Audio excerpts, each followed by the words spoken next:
안녕하세요. 여러분들 금융권 취업을 돕는 풀스메이커입니다. 2026년도 상반기 이제 공식적으로 기업은행과 하나은행 그리고 뭐 증권사는 하나증권 이렇게 일단 메이저 금융권 중에서 이렇게 시작을 했죠. 그래서 지금 세 번째 영상인데 2026년 상반기에는 앞서 하나은행 올려놨고 하나증권도 올려놨고요. 세 번째로 기업은행 자소서 가이드 시작해 보겠습니다. 자, 제 소개 먼저 드리면, 이거 처음 보는 분들 있을 수도 있으니까, 제 소개 드리면, 저 활동명은 불스메이커고요. 삼성증권 출신이고, PB 출신입니다. PB 출신이지만, 이제 본사 해외 트레이딩 팀이랑 운용 지원팀, 이렇게 백오피스 프론트에서도 근무를 했고요. 그 다음에, 현재는 이제 이 과거 한 2년 전에 퇴사를 했고, 벌써 2년이 됐어요. 시간이 빠르네. 2년 전에 퇴사를 했고, 그 뒤부터 제가 원래 이제 이 회사 다닐 때도 이 애들, 이제 후배들, 취업하는 거 도움 많이 줬고, 다 합격하는 걸 보면서, 내가 요 합격시키는데 재능이 있구나, 라고 생각이 들어서, 원래 뭐 취업 컨설팅 하려고 퇴사한 건 아니고, 퇴사를 하고, 취업 컨설팅을 이제 공식적으로 해보자, 해서 볼스메이커로 활동을 하고 있습니다. 그래서 2년 동안 수많은 합격자를 배출했고요. 제가 어떤 것들을 하나 보시면, 면접 코칭, 자소서 첨삭, 그 다음에 이제 필기 코칭 이렇게 있는데, 요 모든 걸 다 하는 금융권 프리패스 패키지도 운영하고 있고요.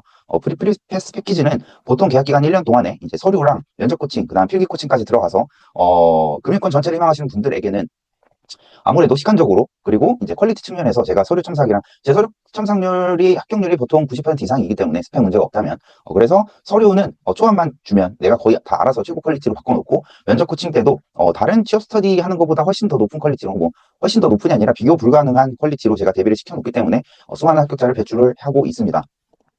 그래서 이 수많은 합격자, 최종 합격자예요, 다. 최종 합격자들 중에서 일부 이제 이 대표 합격자 인터뷰 영상을 제가 유튜브에 올려놨고 아마 다른 데서 보신 분들도 있을 거예요. 그래서 이 영상들 보시면 이 불스메이커가 어떤 점이 좋고 왜 필요하고 불스메이커를 찾아오면 어떤 효과가 있는지 파악하실 수 있게 될 겁니다. 그리고 첨삭도 하고 있으니까 기업은행 뭐 참고로 뒤에서 다시 말씀드리겠지만 기업은행은 서류 합격률이 높죠. 그래서 굳이 내 첨삭을 필요 없다고 생각하시는 분들이 대부분일 거예요. 그래서 내가 이 영상을 원래 처음 만들었는데 이 자료를 이 강의 자료를 이제 첫 번째로 만들었지만 지금 영상을 세 번째로 올려놓고 있는 이유가 별로 나를 필요로 하지 않을 것 같긴 한데 그래도 요거 쓰시는 분들 기업은행 쓰시는 분들 많죠. 아무래도 서류 합격률이 높고 그 다른 은행 대비해서 반면에 이제 필기 합격률이 낮긴 하지만 그래도 많이 쓰시는 은행이고 국제은행이기 때문에 많은 분들이 쓰시는 걸 감안해서 제가 나를 별로 안 찾아올 걸 알지만 그래도 여러분들에게 도움을 드리기 위해서 이렇게 영상을 자소서 가이드 영상을 제작하고 있습니다. 그리고 제가 앞서 말씀드렸죠. 첫 패키지 수강생들 어제였어요. 이거는 어제 제가 단체로 모아놓고 면접 코칭했어요. 그래서 원래 1대1로 이제 면접 시즌 때 이 서류 합격하고 나면 필기 합격하고 나면 1대1로 면접 코칭이 진행이 되지만 그 전에 미리 준비를 시켜놓기 위해서 지금부터 준비를 해놔야 면접 시즌 가면 그때 막상 닥치면 시간이 부족할 수도 있기 때문에 미리 PT 세일즈 그다음에 인성 면접까지 완벽히 대비시키기 위해서 단체 코칭을 이렇게 소집해서 진행을 했습니다. 그래서 저를 혹시 금융권 취업이 어렵다. 그리고 이번이 처음인데 뭘 해야 될지 막막하다. 또는 여러 번 지원했는데 떨어진다. 그래서 이제는 누군가의 전문가의 도움이 필요할 것 같다. 하시는 분들은 저를 찾아오시면 후회하지 않을 겁니다. 자, 본격적으로 기업은행 이 자소서 가이드를 살펴보기 전에 채용 공고와 이 채용 전형부터 가볍게 살펴보겠습니다. 마감일은 3월 16일이긴 한데 오전 10시죠. 뭐 늦잠 자는 사람도 있을 수도 있고 거기 주의사항이 있죠. 접수 마감 당일에는 서버가 폭주해서 뭐 지원이 안 될 수도 있다. 뭐 제 경험상으로 그런 경우 거의 없었어요. 근데 항상 지원하실 때는 그 전날까지는 제출해 두시는 걸 추천드려요. 채용 인원은 이 다른 은행은 이제 뭐 땡땡땡 이렇게 000 이렇게 해서 3자리 또는 2자리 이렇게 표시를 해놨지만 기업은행은 명시를 해놨죠. 총 채용 인원 160명이고요. 금융 일반은 130명, 그 다음에 디지털 IT는 30명 이렇게 이 채용 계획이 있습니다. 지역 인재는 35명이고요. 그러니까 금융 수도권 일반은 95명, 그 다음에 지역 인재는 35명 이렇게 채용을 하고 있습니다. 자, 필기 이 가점 기업은행 지원하시는 분들은 지금 대부분 알 텐데 서류 합격률이 이 보통 60에서 70, 80% 정도거든요. 적부이기 때문에 서류 합격률이 매우 높아요. 근데 기업은행은 사실 서류는 누구나 합격해야 되는 거고 당연히 합격해야 되는 거고요. 서류는 제가 뭐 첨삭하고 코칭생 분들도 기업은행 서류 탈락하시는 분들은 없었어요. 뭐 기업은행의 서류 합격률이 75% 정도인데 나머지는 왜 떨어지냐는 바로 다음 페이지에 설명을 드릴 거고 어쨌든 서류 합격률이 높기 때문에 중요한 거는 이 IBK 기업은행에서 중요한 건 필기와 면접이에요. 서류는 별로 걱정하실 필요는 없어요. 물론 내가 지금 자소서 영상을 찍고 있긴 하지만 서류는 그래도 합격률은 높지만 잘 써놔야 돼요. 그래야 이 면접 때 가서 어차피 면접 때 여러분의 서류, 자소서가 면접 질문으로 활용될 거기 때문에 이 서류 단계에서 서류 합격률이 높다고 그냥 개판으로 작성하는 게 아니라 미리미리 서류 단계부터 완벽하게 잡아놓고 시작을 해야 끝이 좋습니다. 그래서 내가 여기 왼쪽에 필기 가점 우대사항 넣어놓은 이유가 이 CFA는 무료 가점이 필기 전형에서 15%, 그 다음에 신분사, 외환전문역, 자산관리사, 그 다음 투은사, ADSP, AFK, CFP 이렇게는 5% 가점 주고 기업은행, 기턴이라 하죠. 기업은행 인턴 중에 우수 인턴 하셨던 분들은 가점 10% 적용이 된다. 그래서 사실상 이 많은 분들이 기업은행 지원하실 때 걱정하시는 부분이 필기가 어렵기 때문에 매우 어렵죠. 2025년도 하반기 기준으로 필기 컷이 64점인가 그랬던 걸로 내가 기억을 하는데 54였나? 54에서 56 정도 됐을 거예요. 그러니까 커트라인이 50 몇 점대라는 건 그 시험 난이도가 매우 높다는 거죠. 그래서 필기 탈락하시는 분들이 매우 많고 제가 정확한 수치는 지금 정확히는 기억이 안 나지만 아마 필기에서 서류 합격해도 필기 합격률이 20에서 30% 정도 될 거예요. 그렇기 때문에 지금 관건이 필기고 여러분들은 지금 기업은행이 1순위로 지망하시거나 아니면 기업은행 최종 합격하고 싶다는 분들은 지금 서류는 잘 써야겠지만 필기 공부를 미리부터 지금부터 시작을 하셔야 됩니다. 어차피 필기 합격률, 서류 합격률은 70%가 넘기 때문에 일단 서류는 뚫는다고 가정을 하고 시작해도 무방해요. 근데 어떻게 해야 서류 이 적부에서 부 판정이 안 될지는 제가 설명을 드릴 거고 그래서 이 자격증 있는 분들은 필기를 거의 물론 필기도 공부를 해야겠지만 필기는 합격이 될 거라고 가정하셔도 무방할 것 같아요. 저도 뭐 기업은행 당연히 서류 합격하고 필기 합격했는데 저는 CFP가 있었기 때문에 가점 받아서 그때 당시에는 저는 점수를 몰랐어요. 그때 당시에 점수를 공개해주지 않았기 때문에 근데 저는 필기 IBK 기업은행 필기 시험 문제를 다 풀고 그때 이제 그 단체 학교에서 응시를 했는데 내 기억에 한 반에 한 30명 정도 있었어요. 근데 나는 시험 시간이 20분인가 30분 남았거든요. 그래서 필기 시험 자체로도 나는 커트라인을 넘었었을 거라고 난 생각을 하는데 가점까지 받았기 때문에 당연히 필기를 합격했겠죠 나는. 근데 혹시나 지금 자격증이 있는 분들은 그렇게 필기 걱정을 많이 할 필요는 없는데 공부는 해야겠지만 근데 자격증이 없다는 분들은 필기에 올인하셔야 돼요. 지금 서류는 내가 지금 가이드 드린 영상 내용 정도로 이제 작성을 해두시면 되고 여러분들이 집중하셔야 될 건 필기다. 물론 면접도 미리 준비하시면 좋겠죠. 그 다음에 전형 단계별 개요 살펴보면 서류 접수하고 나서 필기시험 보고요. 그 다음에 실기시험, 요건 면접이에요. 그러니까 1차 면접, 2차 면접인데 1차 면접을 실기시험이라고 보시면 됩니다. 그 다음에 면접시험이 2차 면접, 최종 면접이라 생각하시면 돼요. 그래서 이번에 IBK 기업은행의 이 실기시험 1차 면접 구성은 개인 PT, 지금 이 화면이 작아서 잘 안 보이실 수 있는데 개인 PT, 토론, 그 다음에 심층 면접인데 이게 그냥 인성 면접이라 생각하시면 되고요. 그래서 PT, 토론, 인성이다. 근데 주의하셔야 될 부분은 기업은행이 PT라고 해놓고 세일즈를 시켰어요. 2025년도 하반기랑 상반기에. 그렇기 때문에 이 은행권 지원하시는 분들, 특히 이 기업은행 지원하시는 분들, 세일즈와 PT, 토론, 이 개인 인성 면접, 요거 다 준비하셔야 돼요. 그냥 개인 PT라 해서 우리 은행이나 다른 은행처럼 PT가 나오지 않을 수 있다. 세일즈를 실제로 시켰고, 세일즈도 준비하셔야 됩니다. 아시겠죠? 자, 그리고, 자, 앞에서 말씀드렸죠. 평균 서류 합격률이 75% 정도 되는데, 25%는 대체 왜 탈락하냐? 제가 이제 다년간, 2년간에 이제 수많은 코칭생들을 보고 첨삭도 하고 하면서 탈락하는 사유를 보니, 이 세 가지입니다. 첫 번째 블라인드 위반이에요. 가장 빈번하고요. 블라인드만 위반 안 해도 서류 적부에서 이 탈락할 이유는 별로 없다. 근데 블라인드 예를 들면 거기 그 지원 홈페이지에 써 있죠. 이쪽에서 살펴볼 건데 블라인드란 이제 한 학교, 뭐 지역, 그 다음에 이 가족관계 이런 것들을 언급하지 말라는 거예요. 근데 예를 들면 우리 아버님께서는 의사인 우리 아버지는 뭐 이런 거를 적어 놓는다든가 뭐 어떤 부서 뭐 예를 들면 기획재정부 장관을 역임하신 우리 아버님께서는 뭐 이딴 거를 적어 놓으면 바로 탈락할 수 있어요. 블라인드 위배가 되기 때문에. 또는 서울대학교 또 땡땡땡을 전공하면서 라고 하면 바로 탈락할 거예요. 블라인드 위배가 명백하기 때문에. 그래서 블라인드 규정 위반하지 마셔라. 그 다음에 분량 미달이에요. 지금 각 문항별로 제한 분량이 있는데 800자였나? 근데 그 문항의 80% 정도는 어느 기업의 어느 자소서를 작성하더라도 문항 수가 막 1만 자, 뭐 이런 게 아니라면, 뭐 1,000자, 2,000자, 요 정도 수준이라면, 여러분들은 항상 그 제한 분량의 80% 이상은 적어주셔야 분량 미달로 탈락할 가능성을 제거할 수 있어요. 그래서 분량 미달이 되면, 탈락할 수 있다. 뭐 예를 들면, 제한 분량이 700에서 800자인데, 근데 100자만 적어놨다든가, 이러면 탈락하겠죠. 그래서 분량 미달, 분당하려면 제한 분량의 80% 이상만 채우시면 돼요.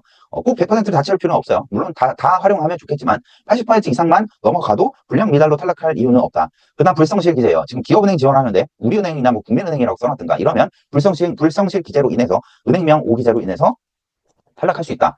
근데 제가 말씀드린 지금 이 유의사항만 잘 준수하셔도 서류 합격률 75%니까 서류에서 탈락할 가능성은 25%에 불과하다는 걸 알고 계셔야 되고 그렇기 때문에 여러분들은 지금 서류는 잘 작성해야겠지만 필기랑 면접 이 준비를 미리부터 하셔야 돼요. 특히 기업은행만 지원하시는 분들 있죠. 보통은 대부분 시중은행권 전체로 지원하지만 나도 이제 증권사 은행 다 지원하면서 기업은행도 지원한 거지만 그런 분들이 많을 거예요. 근데 유독 기업은행이 이제 국책은행이고 기업은행이 국책은행이기 때문에 좋아서 기업은행만 지원하시는 분들도 있을 수 있어요. 실제로 있었고 그런 분들은 지금 미리부터 필기랑 면접 준비하셔야 됩니다. 아시겠죠? 미리부터 어떻게 준비해야 되는지 모르면 저 찾아오시고요. 그 다음에 다시 한번 설명드리면 블라인드 때문에 이 탈락하는 경우가 매우 많아요. 탈락하시는 분들 중에. 그래서 학교명, 출신 지역, 가족관계, 성별, 나이 이런 거 직무와 무관한 사항 입력하거나 직간접적으로 드러나게 기재하지 마라. 그러면 불이익 또는 탈락 처리될 수 있으니까. 그래서 예를 들면 서울소재대학교 경제학과 뭐 이런 거나 부산에서 태어나 또는 장남으로 뭐 이런 쓸데없는 얘기 하지 말라는 거예요. 지원 직무와 관련된 내용만 적으라는 뜻이에요. 서울소재대학교를 나온 게 지원 직무와 관련이 없잖아. 그리고 본인이 부산 출신이든 뭐 어디 뭐 경남 출신이든 그게 관련이 없고요. 장남으로 태어난 것도 관련이 없죠. 그래서 이런 것도 쓰지 말라는 소리예요. 자, 그 다음에 가볍게 기업 분석 내용 살펴볼게요. 기업은행, IBK 기업은행이에요. 국채은행이고요. 대주주는 지금 여기 내가 주주 구성을 넣어놨는데 지금 작게 들어가 있어서 안 보시겠지만 대주주가 기획재정부예요. IBK 기업은행은 주식회사고 주식이 있고 지분이 있고 그 지분의 50% 넘게 기획재정부가 갖고 있어요. 그래서 기획재정부가 공기관이잖아요. 그래서 사실상 국채은행이고 공공기관으로 봐도 무방하다. 그렇기 때문에 약간 사회적 가치를 중시하는 기업이고 시중은행과 기업은행의 차이점을 명백히 아셔야 되는데 요거는 면접 질문에서도 자주 물어보는 거예요. IBK 왜 일반 시중은행이 아니라 IBK 기업은행에 지원하시나요? 또는 일반 시중은행과 IBK 기업은행의 차이점이 뭐라고 생각하시나요? 이런 질문이 면접에서 자주 빈번하게 물어보는데 그거에 대답하기 위해서 또 자소서에 작성하기 위해서는 이 시중은행과의 차이점을 명백히 여러분들은 알아두셔야 됩니다. 시중은행은 수익성 중심의 은행이에요. 반면에 기업은행은 국채은행으로서의 이 사명이 있습니다. 애초에 기업은행 설립 목적 자체가 일반 그냥 수익성만 추구하는 곳이 아니라 우리나라 중소기업과 스타트업, 영세 소상공인을 금융 지원하기 위해서 설립된 은행이기 때문에 기업은행의 그 중소기업법에 그렇게 있어요. 명시되어 있습니다. 존재 설립 목적 자체가. 그래서 중소기업 육성과 위기 극복 지원이라는 공공성과 상업적, 그러니까 수익성과 공공성을 둘 다 추구하는 은행이다. 그래서 수익성만 추구하는 곳이 아니라 공공성을 추구하는 곳이에요. IBK 기업은행은. 그래서 자주 등장하는 키워드가 상생이라는 키워드입니다. 이거는 매년 내가 자기소개서를 매 반기마다 이제 이 가이드 영상을 올리는데 거기서 항상 고정적으로 제시하는 가이드예요. 그렇게 쓰더라도 합격에 문제가 없어요. 네, 분명히 말씀드리지만 일반 그냥 시중은행 같은 경우에는 매번 똑같은 자기소개서로 쓰지 말라고 내가 말씀드리는데 기업은행 같은 경우에는 적부이기도 하고 지원 동기 자체에서 제시해야 될 부분이 명확합니다. 상생이라는 키워드. 상생을 통한 금융지원, 영세소상공인과 중소기업 그리고 스타트업에 대한 육성, 지원이라는 사명 자체가 명확하기 때문에 여러분들이 제시해야 될 지원 동기도 불변할 거예요. 이건 앞으로 영원히 변하지 않을 지원 동기입니다. 구체적으로는 어떻게 써야 되는지는 다시 살펴볼 거고요. 뒤에서. 그 다음에 실적 가볍게 살펴보면 2025년 기준으로 순이익이 2.7조 원이었고요. 중소기업 대출 점유율은 압도적인 1위예요. 영원히 과거에도 계속 1위였고 앞으로도 1위일 거예요. 왜냐? 시중은행도 중소기업 대출, 이 기업금융으로 중소기업 대출을 하긴 하지만 기업은행은 설립 목적 자체가 이 중소기업과 소상공인 지원이라고 했죠. 그래서 이 여신 건전성을 까다롭게 보지만 시중은행은 기업은행은 여신 건전성 그리고 이 대출 심사 기준이 시중은행보다 덜 까다롭습니다. 그렇기 때문에 대출 규모와 대출 MS, 이 시장 점유율이라고 하죠. 이 1위일 수밖에 없는 이유예요. 왜냐? 시중은행보다 덜 까다로운 조건으로 대출을 실행하기 때문에. 그럴 수밖에 없어요. 국채은행이기 때문에. 그래서 중소기업 대출 점유율이 1위인 거는 당연한 얘기예요. 기업은행이 1위일 수밖에 없어요. 다만 이제 이 기업 재무 분석을 해보시면 알겠지만 이 여신 건전성, 뭐 예를 들면 고정이하 여신 비율이라든가 BIS 자기자본 비율이라든가 이런 것들이 시중은행보다 다소 낮다. 그래서 필연적으로 따라오는 이 IBK 기업은행의 문제점은 그러니까 여신 건전성이에요. 리스크 관리라는 뜻이에요. 그렇죠?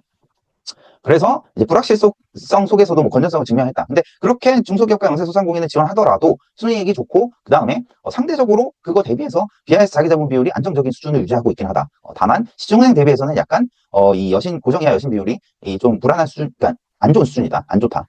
그러니까 열악하다. 열악하진 않은데 다른 시중은행 대비해서는 이제 고정이하 여신 비율이 높은 편이다. 고정이하 여신 비율이 뭔지 모르는 분들은 찾아서 공부하세요. 은행 지원한다면서 그거 모르면 안 돼요. 그 다음에 데이터 기반 디지털 전환, 뭐 이건 뻔한 얘기죠. 뭐 디지털 전환이야, 뭐 시중은행도 마찬가지고 전 금융권이 추구하는 방향이니까 뭐 하루 이틀 나온 얘기는 아니에요. 그 다음에 시중은행과의 차이점. 자, 다시 설명드리면 중소기업은 그러니까 기업금융, 특히 중소기업금융의 절대 강자예요. 왜 그런지는 제가 방금 설명드렸죠. 근데 생애주기 맞춤형 솔루션을 제공하고 있다. 단순 이 대출 제공에 그치지 않고 창공 이런 서비스를 통해서 IBK 박스 이런 거를 통해서 이제 이 초기 창업부터 성숙, 성장, M&A까지 기업의 이 라이프 사이클에 걸쳐서 전반에 걸쳐서 지원을 하고 있고 그 다음에 시중은행이 중소기업의 여신 거절 비율이 높은데 이제 중소기업과 소상공인 입장에서는 자금이 필요한데 시중은행 가면 거절당할 확률이 높은데 거기서 외면받는 사람들을 감싸 안아주는 역할을 하는 게 곧 시중은행이 아니라 IBK 기업은행이라고 제가 말씀을 드리죠. 그래서 시중은행이 대기업 위주의 안정적인 영업에 치중할 때 IBK 기업은행은 국가 경제의 실필줄인 중소기업과 소상공인, 스타트업의 든든한 버팀목 역할을 수행하고 있다.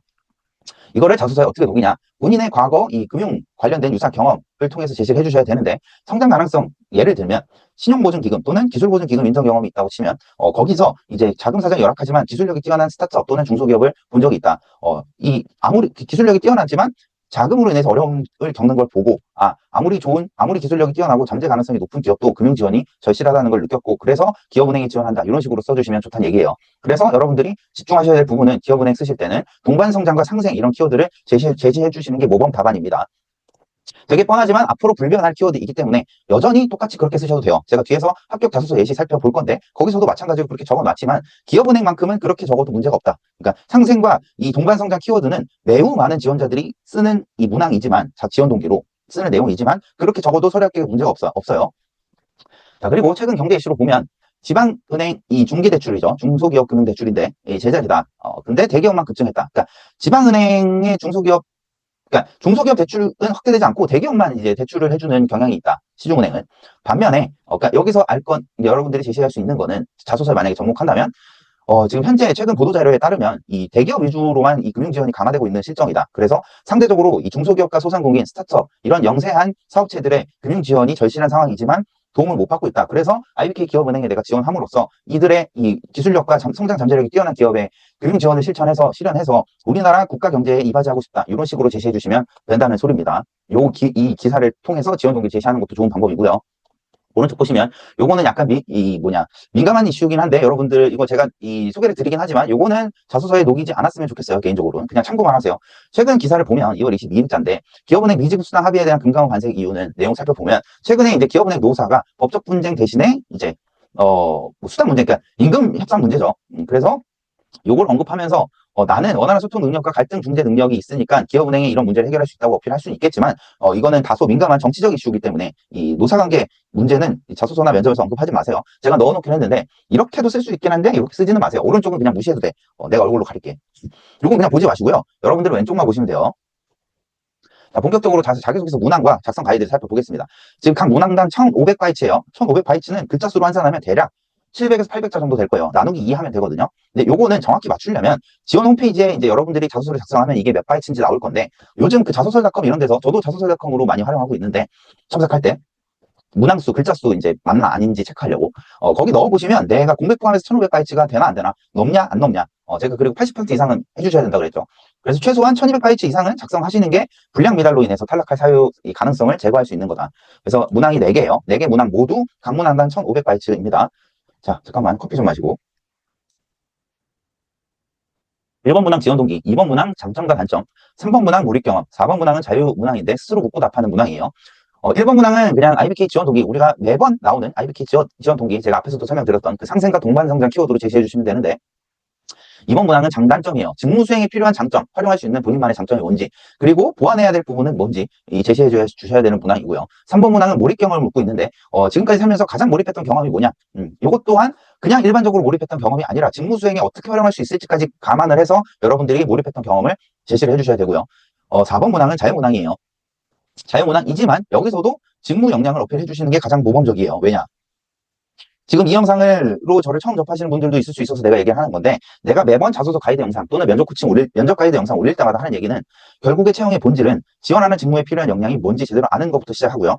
그 역량이 있다는 걸 내가 어필하는 게 결국의 채용의 관건이기 때문에 자소서 문항 4개 문항 전체에서 여러분들이 하셔야 될 건 나는 IBK 기업은행으로서 필요한 이러한 역량을 갖추고 있다는 걸 여러분들이 그 과거에 그 역량을 발휘해서 성과를 냈던 경험으로 입증하는 게 결국에 자소서든 면접에서든 여러분들이 합격하기 위해서 필요한 것이기 때문에 이 4개 문항 전체에서 그냥 묻는 대로 답하지 말고 자소서 문항에 보이는 대로 그냥 쓰는 게 아니라 내가 이 4개 문항 전체에서 어필하고 싶은 역량이 뭔지 내가 어필하고 싶은 키워드가 뭔지를 감안을 하고 고려를 하면서 이 논리적으로 구조를 짜주셔야 됩니다. 어떻게 짜는지는 제가 합격 자소서 예시로 보여드릴 거예요. 1번 문항 보겠습니다. 출제 의도와 어떻게 작성해야 되는지 가이드를 드릴게요. 1번 문항이에요. 꿈꾸고 도전하는 지원자님을 환영한대요. 꼭 IBK 기업은행은 환영한다는 말로 시작하더라고. IBK 기업은행 선택하신 이유가 궁금합니다. 결국에는 이제 지원 동기 물어보는 거죠. 어떠한 내용도 좋다라고 해서 그냥 막무가내로 쓰면 안 된다. 내가 앞서 말했죠. 기업은행 지원 동기는 명확하다고. 여러분들이 기업은행 지원 동기를 제시해 주셔야 될 방향성은 명확해요.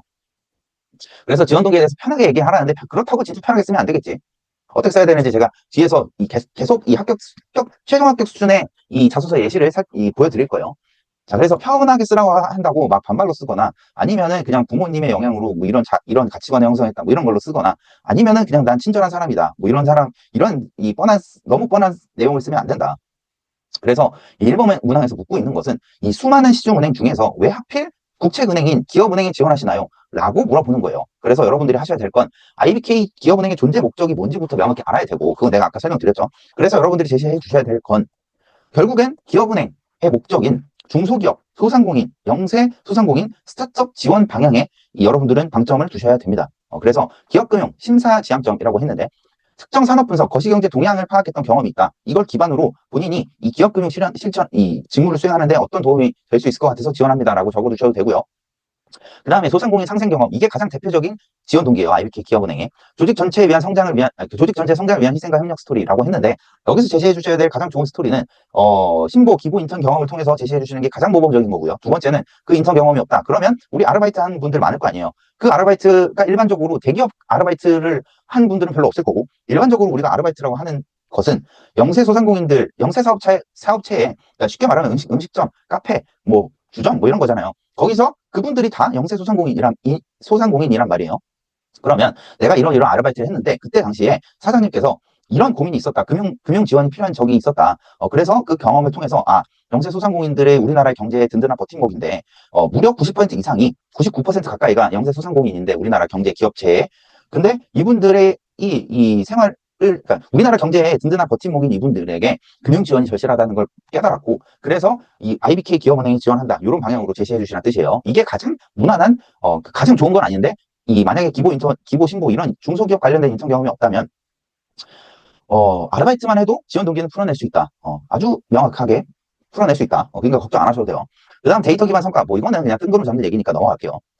자, 구체적으로 어떻게 해야 합격할 수 있는지, 지금 제가 보여드리는 예시는 실제 이 합격자들의 이 자기소개서 기반으로 내가, 이번 4개 문항에 2016년도 상반기 4개 문항을 작성한다면 어떻게 작성해야 모범적인 자소서가 될 수 있는지 보여드리는 거고요. 여기서 제가 설명하는 이 작성 예시는 예시일 뿐, 여러분들은 그냥 그대로 따라 쓰시면 안 됩니다. 표절 이슈로 탈락할 수 있는 가능성도 있고, 두 번째는 내가 그냥 여기서 이렇게 쓰면 된다고 해서 그대로 따라 쓰게 되면 여러분들만 따라 쓰는 게 아니라 본인이 따라 쓰면 다른 사람도 따라 쓰겠죠. 그래서 내가 여기서 여러분들에게 합격 예시를 보여드리는 이유는, 이런 느낌과 구조로 작성하면 합격할 수 있구나, 라는 걸 보여드리는 목적이기 때문에 그대로 따라 쓰지 마세요, 제발. 그대로 따라 쓰면 본인은 편할 수 있지만 결과가 안 좋을 거니까 제발 그냥 그대로 따라 쓰지 말고, 내가 이거와 비슷한 경험이 뭐가 있고 생각해보고 그걸 이 구조로 적용하시라는 뜻이에요. 아시겠죠? 자, 본격적으로 합격 자소서 1번 문항 예시 살펴볼게요. 내가 계속 커피를 마시는데 목이 아파서 그래요. 제목, 수어로 들었던 감사합니다 한마디, 상생의 가치를 깨닫다. 자, 제가 아까 기업은행 지원 동기로 가장 좋은 키워드는 상생과 동반 성장이라고 말씀드렸죠. 그리고 여러분들 자소서 작성할 때 항상 이렇게 구조를 짜주셔야 돼요. 제목, 뭐 대괄호를 쓰든 대괄호를 안 쓰고 다른 걸 쓰든 상관이 없지만 항상 제목부터 써주시는 게 모범적입니다. 그 다음에 핵심 메시지를 써주셔야 돼요. 제목 아래에 중소기업과 소상공인의 성장을 돕는 국책은행의 사회적 책임에 기여하고 싶습니다. 너무 일반적인 내용이겠지만 이렇게 일반적으로 써도 합격에 문제가 없다. 자소서는. 자, 내용 살펴보면 저의 가치관은 상생이다. 타인을 돕는 과정에서 보람과 성취감을 느끼고 한층 성장할 수 있는 밑거름이 되기 때문입니다. 그 다음에 구체적으로 본인의 경험이 나와야 돼요. 모든 지원 동기 그리고 모든 문항에서 여러분들이 써주셔야 될 부분은 여러분들의 경험이 들어가야 됩니다.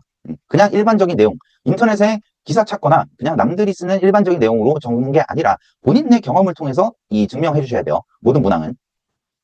영업점에서 청년 인턴으로 근무한 적이 있대요. 그래서 그때 당시에 청각장애인 고객분에게 포스트잇에 송곳이를 써서 소통한 적이 있대요. 그래서 그때 당시에 고객님 표정에서 밝은 모습을 보았고 수화로 감사하다는 인사를 취하시는 모습이 큰 감동으로 다가왔다. 그래서 이 경험을 통해서 단순한 금융 업무 처리를 넘어서 타인에게 도움되는 은행업에 종사하고 싶다는 목표를 가졌다. 자, 이 부분은 은행원 지원 동기고요. 그 다음에 왜 IBK 기업은행이어야 되는지가 나와야겠죠. 기업은행은 단순한 금융기관이 아니라 사회적 책임을 다하는 곳이다.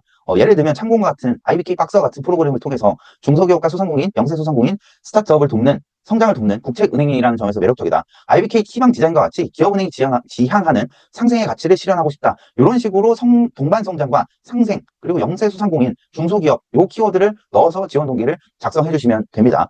그래서 오른쪽 보시면 왜 이렇게 작성했는지, 막연하게 기업은행에 좋다가 아니라 본인 확고한 직업관과 그러니까 이 사람은 영업점 인턴 경험이 있죠. 그래서 그 인턴 경험을 통해서 내가 은행원 지원 동기를 제시했고, 그 다음 이어서 기업은행 지원 동기를 제시했죠. 이런 식으로 내 경험을 통해서 제시해 주셔야 되고, 여러분들이 기억해야 될 단 하나는 IBK 기업은행은 국책은행이고, IBK 기업은행의 존재 목적 자체는 중소기업, 소상공인, 영세소상공인, 스타트업에 대한 금융 지원이라는 점을 명확히 기억하시면 여러분들은 지원 동기를 어떻게 작성해야 되는지, 1번 문항을 어떻게 작성해야 될지를 알게 되셨을 거예요. 이미 감을 잡았을 거야. 처음 쓰시는 분들은.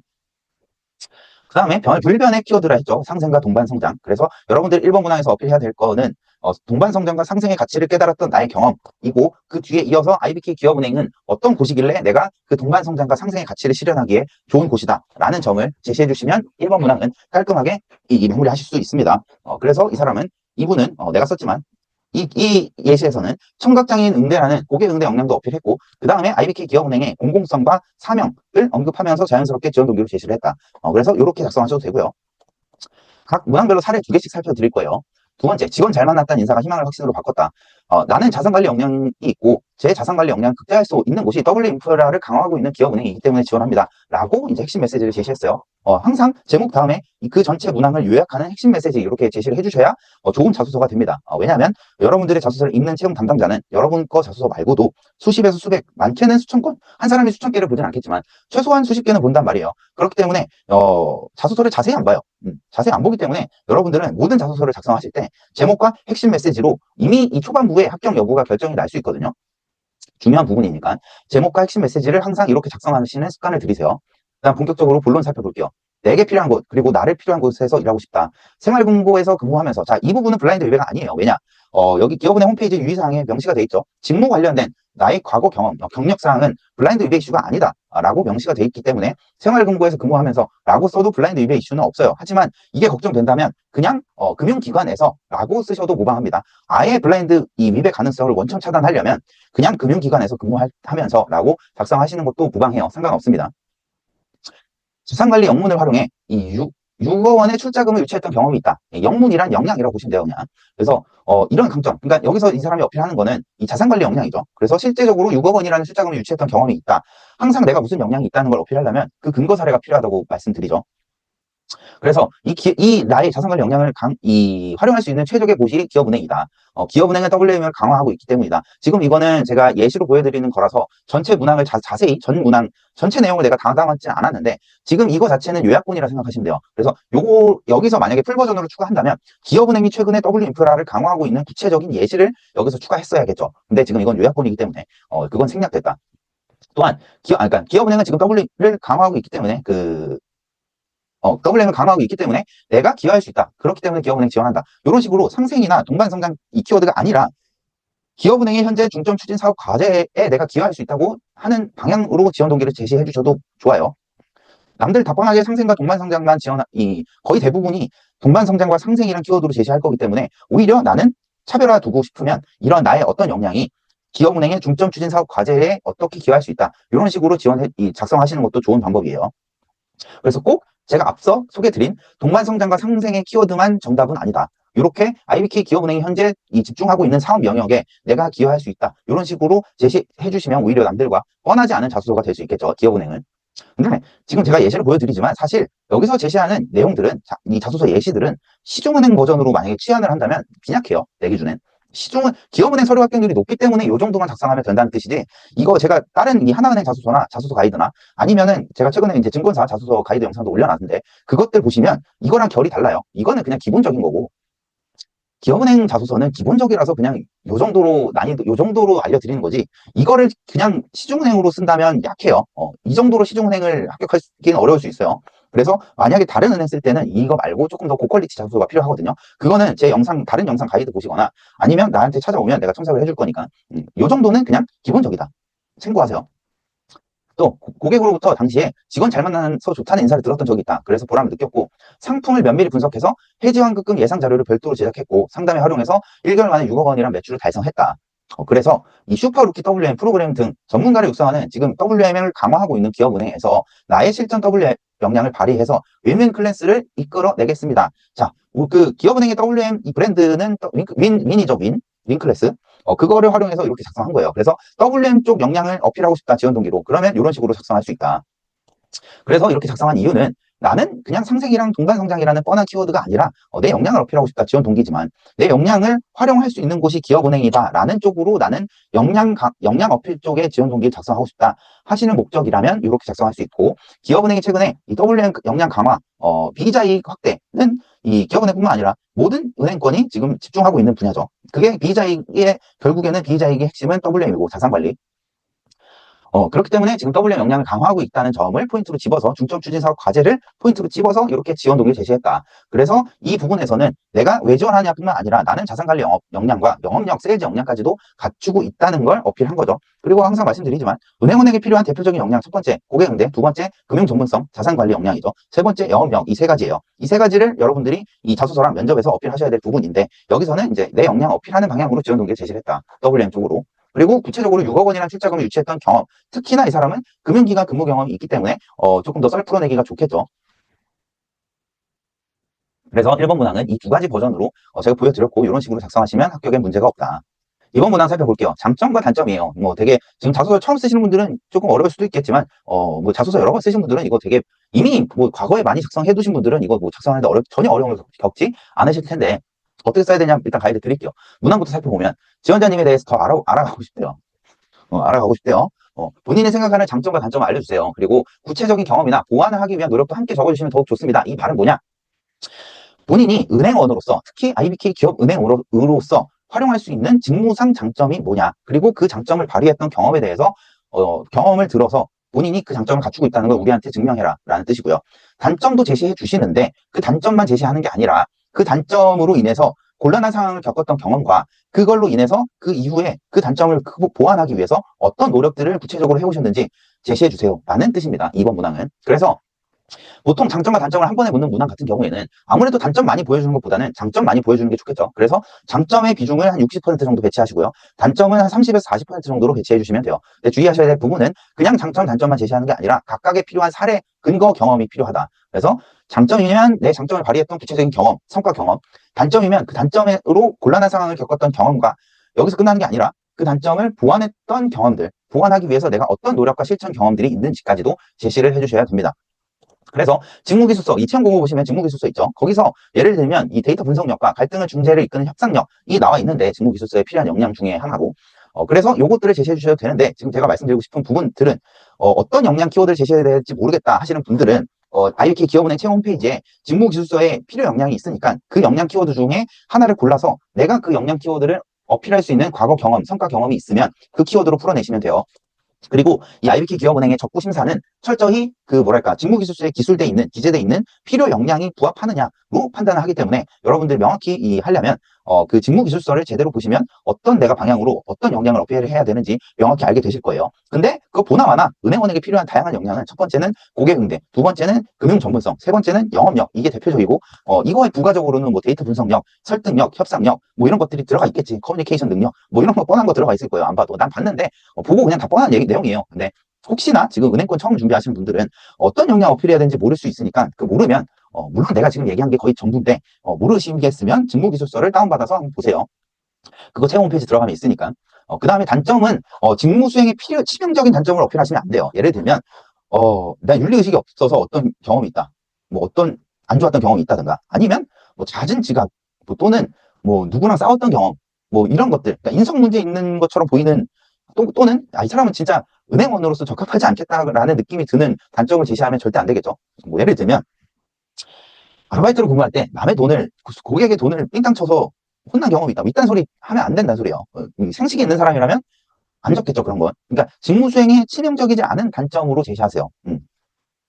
예시를 또 뒤에서 살펴볼 거예요. 그래서 예를 들면 과도한 완벽주의로 인해서 일정 지연 우려를 겪었던 적이 있다. 그래서 이걸 극복하기 위해서 노션이나 엑셀 같은 이 일정 관리 프로그램을 활용해서 타임라인을 세분화하는 습관을 들였고 그걸로 이제 일정 관리, 시간 관리를 하는 노하우를 터득했다, 보완하고 있다. 이런 식으로 작성해 주시면 된다는 소리예요. 과도한 완벽주의. 이것도 자소서 작성할 때 팁인데 단점이지만 언뜻 보면 장점인 것 같은 아사모사한 이런 단점을 제시해 주시는 게 깔끔합니다. 물론 내가 이제 이 자소 가이드 영상을 지금 2년 넘게 올리고 있는데 내가 이 단점 제시할 때 장점인지 단점인지 아사모사한 걸로 제시하라고 해서 다 그렇게 제시를 해서 이 채용 담당자들이 약간 짜증나는 있는 상태거든요. 내가 봤을 때. 그래서 그냥 순수하게 내가 진짜 이런 단점이 있는 거를 솔직하게 어필하시는 것도 이제 채용 트렌드예요. 내가 제시하는 채용 트렌드야. 그리고 내가 제시하는 이 자소서 문항에 대한 작성 방향 자체가 이 채용의 스탠다드라고 생각하시면 돼요. 왜냐면 내가 금융권 최고 전문가이기 때문에 그 상반기 하반기 그 시즌에 어떤 채용 트렌드냐는 내가 결정합니다 여러분. 왜냐 내가 그냥 가이드 제시하기 때문이야. 좀 거만하게 좀 거만해서 미안해요.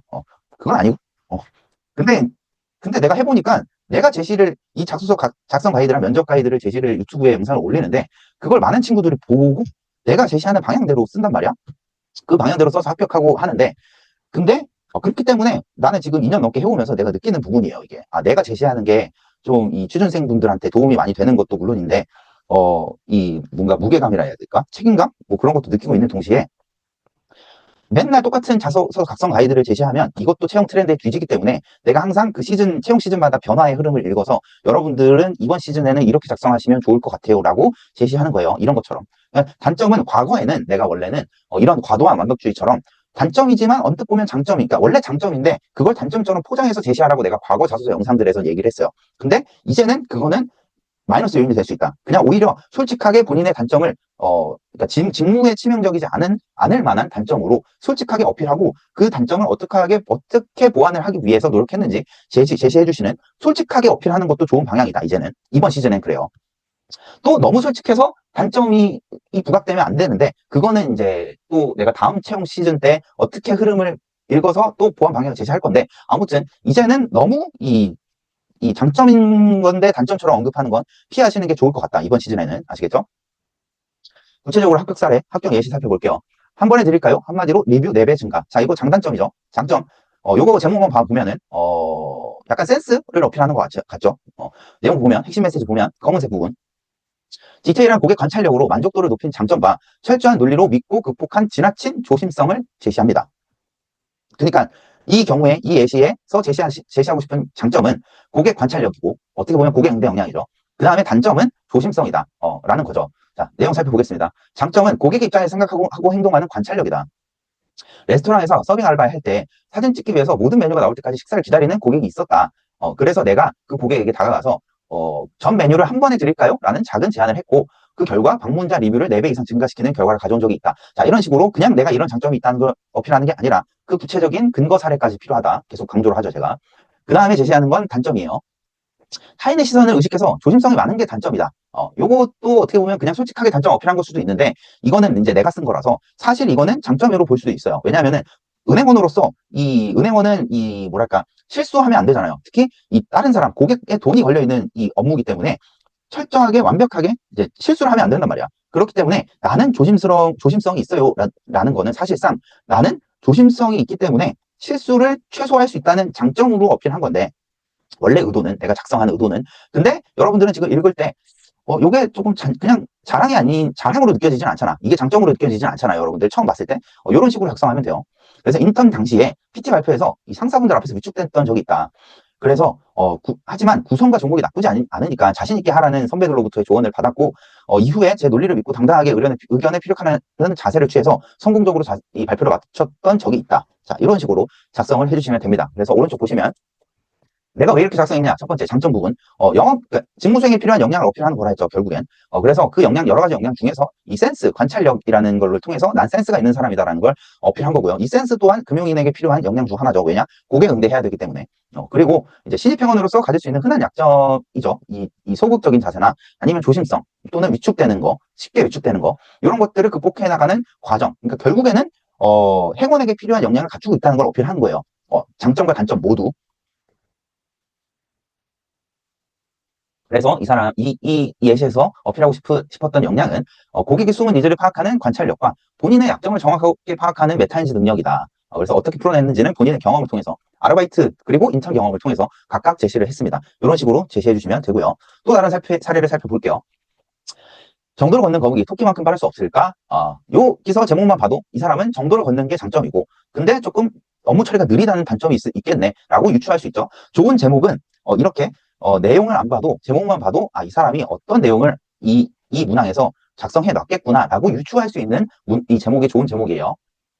핵심 메시지 보면 원칙과 정도를 지키는 윤리의식이 무기다. 근데 이로 인해서 비효율성이 발생할 수 있는데 요거를 융통성 있게 개선한 경험이 있다. 그러니까 여기서 제시하는 바는 이 사람은 윤리의식이 장점이고, 근데 윤리를 지키다 보면 너무 정도만 걷다 보면 비효율이 발생할 수 있다는 게 단점이란 소리죠. 그래서 이제 본론 살펴보면 강점은 윤리의식입니다. 지역복지사업 실태 조사를 한 적이 있는데 당시에 편법을 사용하기보다는 직접 수백 명의 주민을 직접 한 명씩 인터뷰하는 정도를 추구했다. 그래서 최우수 팀에 선정된 경험이 있습니다.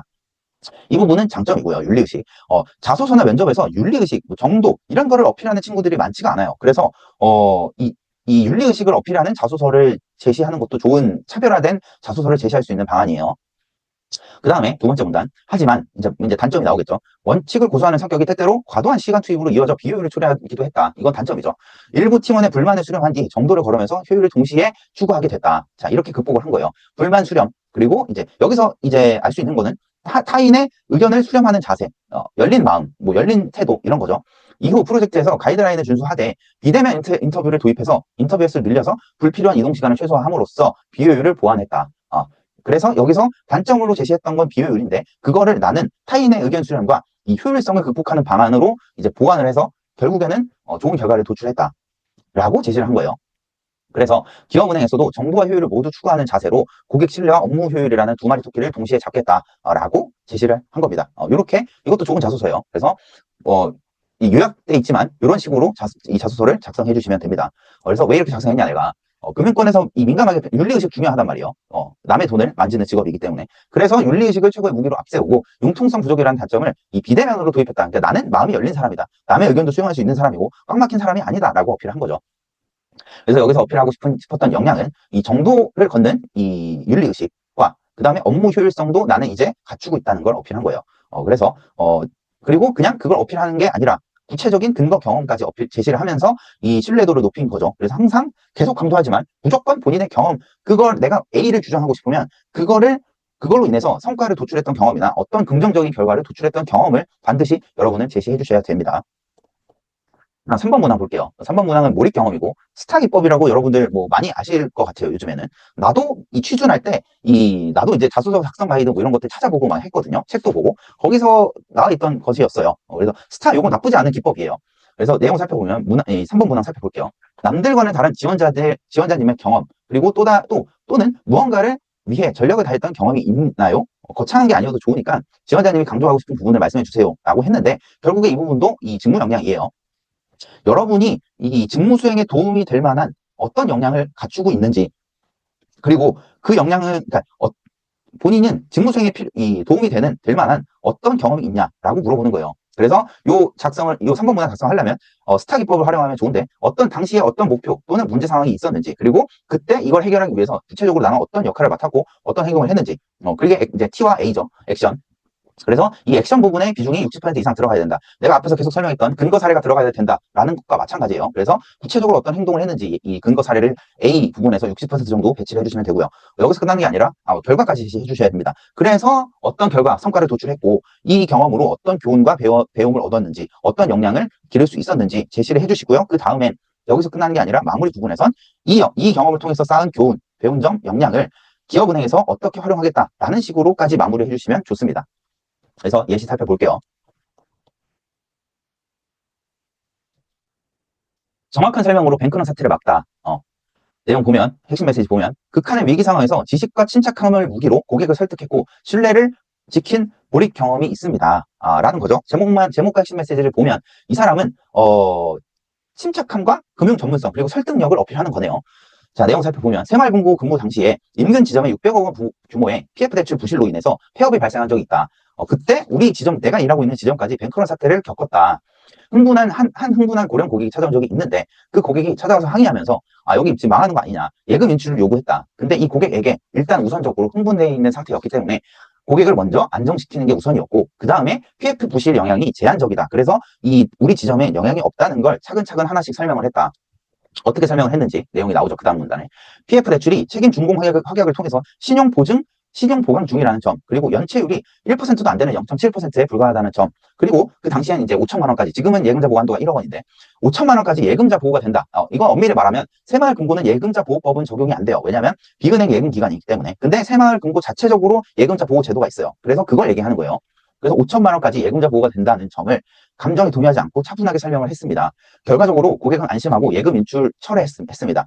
이 경험을 통해서 고객에게 신뢰를 드리려면 철저한 학습을 통한 전문성이 필수라는 걸 깨달았습니다. 자, 여기서 제시하고 싶은 거는 고객을 설득하고 안심시키려면 금융 전문성이 필요하다. 제일 중요하다는 거죠. 그래서 지금 여긴 요약돼 있지만 이 다음에 어떤 내용이 들어가야 되냐. 이 경험을 통해서 전문성이 중요하다는 걸 깨달았기 때문에 입행 후에 전문성 강화를 지속해서 IBK 기업은행 고객의 이탈을 듣고 신규 고객에게 또는 기존 고객에게 IBK 기업은행은 안심하다는 인식을 심어드림으로써 IBK 기업은행의 매출 증진 그리고 고객 확보에 기여하겠습니다. 라는 내용이 나와야겠죠. 왜냐? 내가 조금 전에 마지막 부분에선 그걸 내가 어떤 영향을 갖추고 있는지 정리를 하고 그게 IBK 기업은행에 어떻게 도움이 될 수 있는지까지 언급하는 게 모범적이라고 말씀드렸기 때문에 이거 지금 PPT라서 그 모든 내용을 내가 담을 수가 없어서 자른 거예요. 근데 여러분들은 자소서 완성시킬 때 그 부분까지 그러니까 결과 부분까지 어떻게 기여할 수 있는지, 어떻게 활용될 수 있는지까지도 제시를 해주셔야 됩니다. 그래서 오른쪽 보시면 왜 이렇게 작성했는지, 결국엔 내가 이렇게 작성한 이유는 금융 전문성을 어필하기 위해서요. 그래서 이 당시에 뱅크런이라는 상황이 있었지만 고객을 설득했던 경험을 제시하면서 금융 전문성뿐만 아니라 설득력까지도 내가 어필하려고 이렇게 작성을 한 거고요. 그래서 하나의 문항에 하나의 역량과 하나의 근거 사례를 제시해야 되는데 이렇게 하나의 문항에 보이는 키워드와 이 근거 사례는 하나지만 결국엔 난 이 문항에서 이 그러니까 이 커뮤니케이션 능력과 고객 응대 역량, 그리고 금융 전문성, 그 다음에 설득력, 그 다음에 나는 은행원 경험이, 그러니까 금융기관 근무 경험이 있다는 실무 경험, 실무 능력까지 이 5가지 정도를 동시에 어필한 거거든요. 명시적으로 이 어필된 건 금융 전문성이지만, 설득력이지만 나는 이렇게 5가지를 동시에 어필한 거예요. 이런 게 좋은 고퀄리티의 자소서입니다. 그래서 이런 자소서 만들려면 저를 찾아오시면 되는데 혼자서는 어려울 수 있어요. 어려울 수 있는데 기업은행 나 도움 필요 없는 거 알겠는데 혹시나 나 완벽하게 준비하고 싶다 또는 다른 은행도 지원을 해야 되는데 그때 첨삭 맡겨보고 싶다 하시면 제가 댓글에 이 링크 달아놓을 테니까 저를 찾아오세요. 그래서 여기 지금 이건 되게 좋은 자소서인데 내가 적어놨지만 좋은 자소서가 맞아요. 왜냐하면 되게 실무 경험도 어필하면서 이 약간 프로다운 게 느껴지지 않아요, 여러분들? 이거 다 내가 작성한 게 한 거지만 이분은 그러니까 신입이 아니라 경력 이직이 있기 때문에 거의 그러니까 이 중고 신입이기 때문에 철저하게 이 고퀄리티가 자소서가 필요했기 때문에 내가 이렇게 작성해 놓은 거예요. PF 대출이 책임 준공 확약 이런 것들은 일반 그냥 생 신입이나 아니면은 이 초보자들이 언급하기 어려운 부분이잖아요. 그래서 이 연체율 0.7% 예금자 보호 이런 구체적인 이 금융 냄새가 확 나는 실무자의 냄새가 확 나는 자소서를 작성하기 위해서 내가 이렇게 디테일을 넣어놨다. 요거는 고퀄리티니까 여러분들은 이 정도 기업은행 합격하기 위해서 요 정도까지 제시할 필요는 없는데 근데 이 정도는 돼야 이 거의 최고 퀄리티의 자소서가 된다. 그 다음 예시 살펴볼게요. 기존의 방식에 벗어나서 데이터를 통해서 돌파구를 마련한 경험이 있다.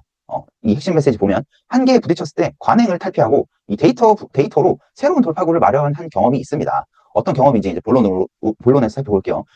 신규 배달 홍보 아르바이트를 한 적이 있어요. 그 당시에 무작위로 그냥 쿠폰 배포하는 이 기존 방식이 있었습니다. 근데 그걸로는 하루에 50명밖에 유치하지 못했어요. 원래 목표가 100명이었는데 50%밖에 목표 달성률이 안 됐다는 거죠. 그래서 어떻게 하면 더 많은 고객을 유치할 수 있을까 고심을 했고 그 끝에 수요층을 분석해서 돌파구를 찾고자 했다.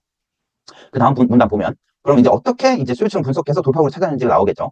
배달 수요층이 대학생이나 1인 가구라는 점에 착안을 했고 서울시 상권 분석 시스템에 접속해서 1인 가구 비중이 높은 지역을 도출했다. 참고로 이 서울시라는 지역명이 들어가 있지만 이거는 블라인드 위배가 아니에요. 실제로 이렇게 제출해서 합격했고 서류 합격했고 이게 왜 블라인드 위배가 아니냐면 출신 지역이 아니잖아요. 그러니까 내가 출신 지역이 부산인데 서울에서 아르바이트를 할 수도 있잖아. 그래서 이거는 블라인드 위배 이슈가 아니다. 근데 여러분들 헷갈리면 그냥 땡땡시 이렇게 적어도 돼요. 근데 나는 첨삭했을 때 이거 합격시켰을 때 그냥 서울시로 제출하라 했어요. 왜냐면 이거는 블라인드 위배 이슈가 아니기 때문에. 근데 여러분들 헷갈릴 수 있잖아요. 그런 경우에는 가장 베스트는 그 기업은행 채용 홈페이지 채용 담당자한테 물어보고요. 아니면 나한테 물어보지 말고요. 나한테 그만 물어봐. 만약에 내가 그게 블라인드 위배 이슈인데 아니라고 하면 내가 책임질 수 없기 때문에 여러분들 가장 확실한 건 채용 담당자한테 물어보세요. 나한테 물어보지 말고. 근데 일단 이 경우는 블라인드 위배 이슈가 아니었다. 그 다음에 이 지역을 핵심 활동 타겟으로 재설정해서 직접 홍보한 결과 일평균 가입자 수가 200명으로 증가해서 목표치 2배 달성했습니다. 자, 여기서 어필하고 싶은 게 뭐예요? 데이터 분석력을 통해서 솔루션을 제안할 수 있는 능력이고, 그러니까 첫 번째는 데이터 분석력이고, 그 다음에 직접 고객에게 다가가서 홍보하고 활동했던 경험, 이거는 영업력이고요. 그 다음 세 번째는 문제 해결 능력이에요. 나는 그냥 문제사항이 닥치면 이거를 어떤 원인을 제대로 분석해서 해결할 수 있는 사람이다. 그래서 이 예시에서도 동시에 최소한 3가지 이상 어필했죠, 제가. 이거 제가 방금 말씀드린 모든 역량도 이 행원으로서 필요한 역량이겠죠. 이라서 내가 어필한 거예요. 그래서 오른쪽 보시면 단순히 열심히 발로 뛰었다가 아니라 이 문제 상황을 정확히 진단하고 어떻게 데이터를 통해서 문제를 해결했다는 이 스마트함, 어떻게 보면 문제 해결 능력이라고 볼 수 있는데 이걸 어필하기 위해서 제시한 거고요. 그 다음에 서울시 상권 분석 시스템을 활용했다는 이 디테일을 넣어놨기 때문에 이 자소서의 신뢰도가 올라갔다. 참고로 내가 이거 기억이 나는데 이 친구는 지금 신한은행 근무하고 있어요. 최종 합격해서. 기업은행은 안 가고 신한은행에서 근무하고 있습니다. 그 다음 마지막 4번 문항 자유문항이에요. 이번에는 자유롭게 작성하도록 열어놓은데요. 근데 여러분은 그러니까 뭐 어떻게 하냐면 작성 가이드는 여기서 요구하는 건 질문 꼭 본인한테 질문했으면 하는 바를 스스로에게 질문하고 그거에 대한 답변을 하는 Q&A 형식으로 4번 문항을 작성하라고 명시가 돼 있어요. 그래서 그냥 마음껏 작성하는 게 아니라 Q&A 형식으로 작성을 해야 되는데, 여러분들이 이걸 작성할 때 주의해야 될 부분은, 내가 봤을 땐 이 4번 문항이 가장 중요한 문항이에요. 왜냐면 1에서 3번 문항은 고만고만할 거기 때문에 결국에 4번 문항에서 여러분들이 본인만의 핵심 경쟁력을 어필해야 됩니다. 1에서 3번에서 제시하지 못했던, 또는 1에서 3번에서 제시하지 않고 아껴두고 4번에 본인이 가장 어필하고 싶은 역량을 제시해 주셔야 돼요. 그게 가장 모범적인데, 그래서 이 4번 문항의 사실 의도는 IBK 기업은행이 본인을 채용해야 되는 이유가 뭔가요?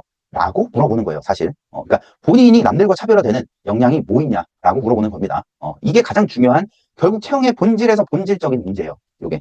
그래서 본인이 무슨 역량이 있고 그게 우리가 당신을 왜 채용해야 되는지 알려주세요 라고 하는 게 결국 면접과 자소서에서 가장 핵심적인 부분입니다. 그래서 이 4번 문항은 실제 면접 가시면 물어볼 거예요, 이 4번 문항으로.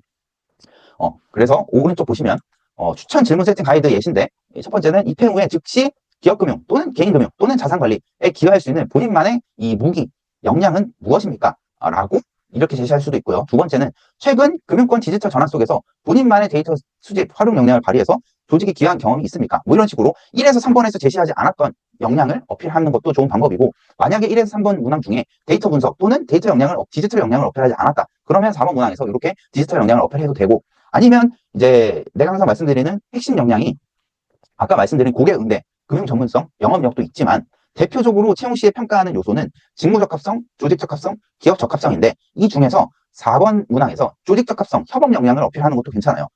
그렇게 되면 이렇게 물어볼 수 있겠죠. 타인과 협업하는 과정에서 본인은 어떤 역할을 수행했고 본인이 이 팀워크를 발휘하는 데 있어서 본인의 이 장점은 뭐냐, 이런 식으로 본인이 질문 세팅을 할 수도 있다는 소리예요. 만약에 4번에서 조직 적합성, 팀워크 역량을 어필하고 싶다면. 근데 내가 가장 추천드리는 방향은 질문 예시 1번이에요. 지원하는, 희망하는 분야에 활용할 수 있는 본인만의 핵심 경쟁력이 뭐냐. 요게 내가 가장 추천드리는 질문 예시고요. 그게 아니면은 내가 방금 말씀드렸던 다른 키워드로 활용하셔도 됩니다. 자, 예시 보면 기업은행 입회 후에 기업은행의 약점을 보완할 수 있는 본인만의 전략은 뭔가요? 이렇게 물어볼 수도 있어요. 그래서 이 내용 보면 Q&A로 적으라 했죠, 이 4번 문항을. 그래서 이렇게 적어 놓은 거예요. 이 답변 보면 IBK 기업은행 도약 키, 핵심 도약, 그러니까 IBK 기업은행이 한층 더 퀀텀 점프하기 위해서는 비이자 수익 강화가 필요하다. 제가 맨 앞에서 말씀드렸죠. 내용 살펴보면 IBK 기업은행은 중기대출 점유율 1위로 압도적 시장 점유율을 확보하고 있다. 하지만 지금 이 중기대출로는 이 수익의 큰 수익성 확보가 어려울 수 있다. 그리고 건전성 악화 리스크도 동시에 존재하는 상황이기 때문에 비이자 수익을 안정적으로 늘려야 됩니다. 라는 그 다음 문단. 첫째, 기업 제출 고객을 상대로 자산관리 서비스를 묶어서 우대금리를 제공하는 W연계 영업을 할 겁니다. 두 번째, IB 창공을 통해서 벤처 투자를 강화하고 스타트업이 이 성장했을 때 임직원 연금, CEO, 자산관리, 엑시트 수익 등 연결해서 수익 창출 다각화를 할 수 있는 전략을 실행하겠습니다. 그리고 PB로서 기업 특성에 맞는 또는 개인 고객 특성에 맞는 개인 사업자 사장님들의 특성에 맞는 자산관리 솔루션을 제공해서 비이자 수익의 증대에 기여하겠습니다. 이 방향성은, 지금 내가 적어놓은 예시 방향성은 핵심 경쟁력 어필하는 건 아니고 입회 후의 목표나 계획으로 제시하는 거예요. 이렇게도 쓸 수 있습니다. 그러니까 핵심 경쟁력으로 어필하든, 아니면 팀워크 역량으로 어필하든, 아니면 입회 후의 목표나 계획, 포부, 각오 이런 걸로 어필하든 다양하게 할 수는 있어요. 그래서 이 예시 같은 경우에는 이제 어떻게 보면 IBK 기업은행에 내가 어떻게 기여할 수 있을지 목표와 비전을 제시하는 거고, 산업 분석력, 그리고 WM, 뭐 기업금융 크로스셀링, 기획력 이런 것도 어필한 거겠죠. 그래서 IBK 기업은행의 발전 방향까지 제시한 거니까 이렇게 이제 목표, IBK 기업은행에 기여할 수 있는 방안이 뭐냐라고 제시하는 것도 방법 중 하나다. 그 다음에 데이터 역량을 어필하고 싶다. 그러면 이렇게도 제시할 수 있겠죠. 데이터 역량 활용해서 조직의 효율성을 개선한 경험이 있나요? 하고 지가 그냥, 이거는 우리 마음대로 질문할 수 있잖아. 그러니까 되게 유리한 문항이기 때문에 4번 문항이 제일 중요하다는 소리예요. 그래서 데이터 기반 소통 역량이 신뢰와 성과를 이뤄지다라고 제시했고요. 타행 중소기업 고객 근무 당시에 데이터를 근거로 업무 효율성을 개선한 경험이 있다.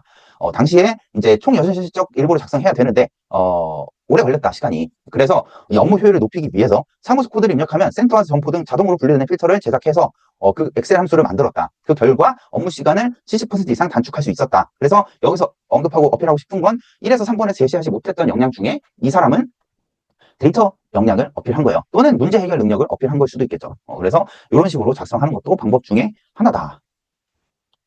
그래서 지금 만약에 4번 문항에서 어떤 걸 어필해야 될지 모르겠다 하시는 분들은, 또는 1번에서 4번 문항 전체에서 어떤 역량들을 어필할까 고민인 분들은 내가 지금 친절하게 가져왔어. 아까 내가 직무기술서 다운받아서 직접 보라 했지만 그걸 내가 지금 정리해 온 거예요. IBK 기업은행 직무기술서상 명시된 금융 일반 직무 지원자에게 필요한 역량은 첫 번째, 재무 분석, 그리고 두 번째, 데이터 분석력, 그러니까 재무 분석력과 데이터 분석력, 두 번째는 고객 제한 협상력이고요. 세 번째는 리스크 관리 및 윤리 의식이에요. 대표적으로. 이거 말고도 여러 가지 있는데, 이렇게 명시를 하고 있고요. 두 번째, 디지털 IT 직무 지원하시는 분들은 IT 프로젝트 기획 및 관리력, 그 다음에 신기술 활용력, AI 활용력 이런 것들이겠죠. 그 다음 세 번째, 정보보호와 아키텍처 이해도. 요런 역량이 대표적으로 이 디지털 IT 직무 지원자에게 요구하는 역량으로 직무기술서상에 명시되어 있으니까 여러분들이 어떤 역량을 어필해야 될지 모르겠다 싶으면 이런 것들 어필하시면 됩니다. 이거 외에도 뭐 일반적으로 행원에게 필요한 고객 응대 역량, 그 다음에 영업력, 설득력, 그 다음에 금융 전문성 이런 것들 어필하셔도 되고요. 그래서 지금까지 이 IBK 기업은행 자소서 가이드를 살펴봤어요. 그래서 지금 IBK 기업은행 자소서를 완벽하게 만들고 싶다. 또는 다른 은행, 증권사에 이 자소서 써야 되는데 그때는 나한테 청탁 맡겨서 최고 퀄리티의 자소서를 만들고 싶다 하시는 분들은 저를 찾아오시면 되고요. 댓글 링크 보시면 돼요. 그래서 제가 첨삭했는데 만약에 스팸 문제가 없다면 제가 첨삭해서 서류 합격률은 95% 수준이 지금까지 유지가 되고 있고요. 그 다음에 제가 유튜브 미니학교 멤버십도 운영하고 있어요. 이건 뭐냐면, 결국에 나중에 은행권 지원하신 분들, 그리고 증권사 지원하신 분들, PT 세일즈 인성 면접 준비하셔야 되는데, 그 미리 준비하시라고 제가 이 이름도 미니학교 멤버십이잖아요. 그거 제가 지금 영상도 올려놨어요. 요거는 미니학교 멤버십 회원분들만 보실 수 있는 영상이고, 가입을 하셔야만 볼 수 있거든요. 근데 미리 면접 대비하고 싶다는 분들은 이거 보고 매크로뷰, 그다음 PT, 세일즈, 인성 면접 준비할 수 있거든요. 요거 가입하셔서 미리 면접 준비하시면 좋을 것 같아요. 참고로 여기서 지금 제가 다루는 영상들은 지금 이거 보고 계시는 영상은 이제 전체 공개 영상이지만 요 미래학교 멤버십 영상은 회원 이하만 볼 수 있고 전체 공개 대상이 아니에요. 전체 공개하지 않을 거고 앞으로도 회원분들만 볼 수 있고 요거 가입하시면 나중에 면접 코칭 저한테 받으시면 10% 할인 받으실 수 있습니다. 다음 영상은 원래는 하나은행인데 하나은행 영상은 이미 올려놨어요. 이미 하나은행 영상과 하나증권 자소서 가이드 영상 올려놨고 지금 아직 시험 공고가 다른 은행들이 안 떠서 그거 뜨면은 또 바로 제가 자소서 작성 가이드 영상 올릴 테니까 구독해 두시고요. 알림 설정 해두시면 올리면 바로 보실 수 있겠죠.